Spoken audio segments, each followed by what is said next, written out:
Today you'll learn more about the rules you need to follow when visiting the library, also called the LRC or Learning Resource Centre. It is important to always be quiet when visiting the library, so that you do not disturb other students who have come to the library to read or to study.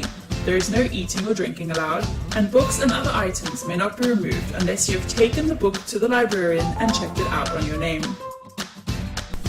If you would like to borrow a book or item from the library, simply take it to the librarian so that it can be checked out on your name. Grades 8 to 11 are allowed to check out 3 books at a time, and grade 12s are allowed 5 books at a time. Books can be checked out for 2 weeks and may be renewed twice. The due date slip at the back of the book will tell you when it must be returned. To return a book, simply put it on the librarian's desk so that it can be checked in. Never return books directly to the shelf. If you have used books in the library without checking them out, simply put them on the trolley and the librarian will pack them away. If you're looking for a specific book in the library, you can search the library catalogue. E-books can be found on the Britannica website. Both of these websites can be accessed by scanning the QR codes in the library.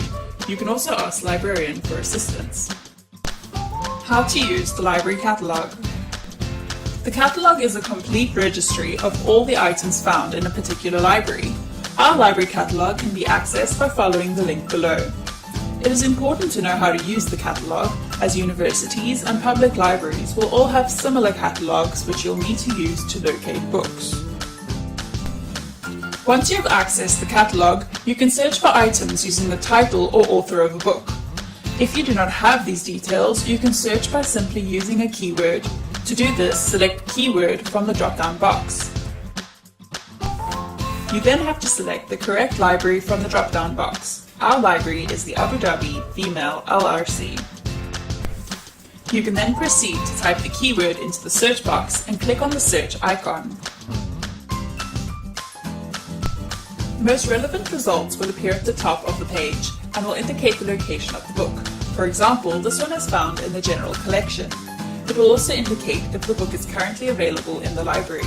To find the book, you will need to use the call number. The call number is like the address of the book and tells you where it is located on the shelf. Call numbers are codes that can be found on the labels which are stuck to the spines of library books. Each code represents a specific subject and ensures that books with the same subjects are arranged together on the shelf.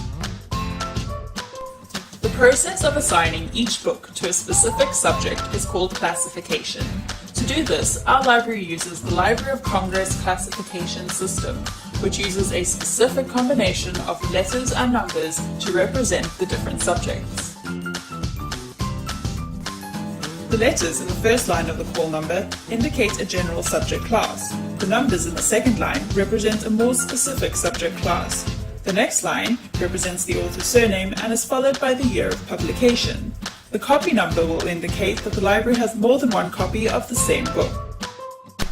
You don't need to know what each letter and number means, but you do need to know how these are used to arrange books on the shelf.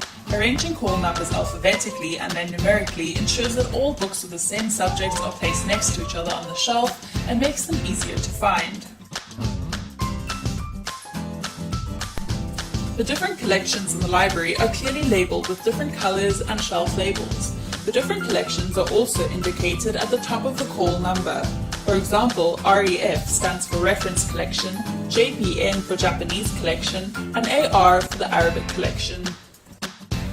The call numbers of fiction books consist of FIC and the first 3 letters of the author's surname. Graphic novels and graded readers also contain the first 3 letters of the author's surname, and these are all arranged alphabetically on the shelf. Don't forget to ask the librarian if you need help. Created using Powtoon.